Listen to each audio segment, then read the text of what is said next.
स्वागत आहे तुमचं सुनीता सिंपल कुकिंगमध्ये। आज आपण शिल्लक राहिलेल्या चपातीपासून खारीसारखा कुरकुरीत असा पदार्थ बनवणार आहोत। त्यासाठी इथे या शिल्लक राहिलेल्या 2 चपात्या आहेत। तुम्ही ही रेसिपी नक्की ट्राय करून बघा। त्यासाठी इकडे मी पाणी गरम करायला ठेवलेलं आहे। आता आपण त्यामध्ये साखर घालून घ्यायची आहे। चहा किती बनवायचा आहे त्या अंदाजाने तुम्ही साखर घालून घ्या। चहा पावडर आहे, ही चहा पावडर आपण यामध्ये घालून घेऊ। चहा बनवणार आहे मी अगोदर। इथे आलं आणि विलायची घेतलेली आहे, ती आपण ह्या छोट्या खलबत्त्यामध्ये हलकीशी कुटून घालायची आहे।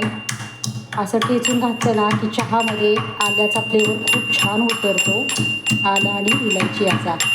हे या पद्धतीने आपल्याला हलकंसं ठेचून घ्यायचं आहे।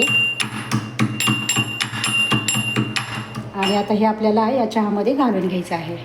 इथे आपलं हे वाटून झालेलं आहे। आता पण हे या चहामध्ये घालून घ्यायचं आहे आणि छान असं हे बारीक गॅसवरती चहा आपला उकळू द्यायचा आहे।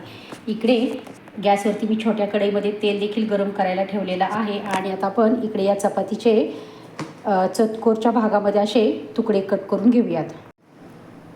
हे पहा, इथे आपण चपातीचे या पद्धतीने असे तुकडे कट करून घेतलेले आहेत चतकोरच्या भागामध्ये, पाहू शकता इथे तुम्ही।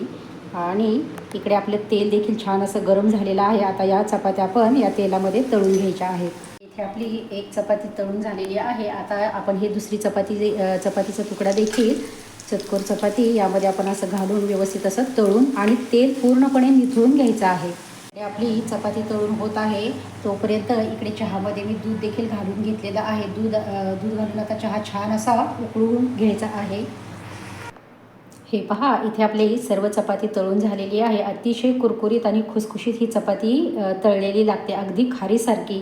तुम्हाला ही चहा आणि चपातीची रेसिपी आवडली असेल तर नक्कीच व्हिडिओला लाईक करा, शेअर करा, कमेंट करा। चॅनलवरती नवीन असाल तर नक्कीच चॅनलला सबस्क्राईब करा व शेजारील बेल आयकनही प्रेस करा। धन्यवाद।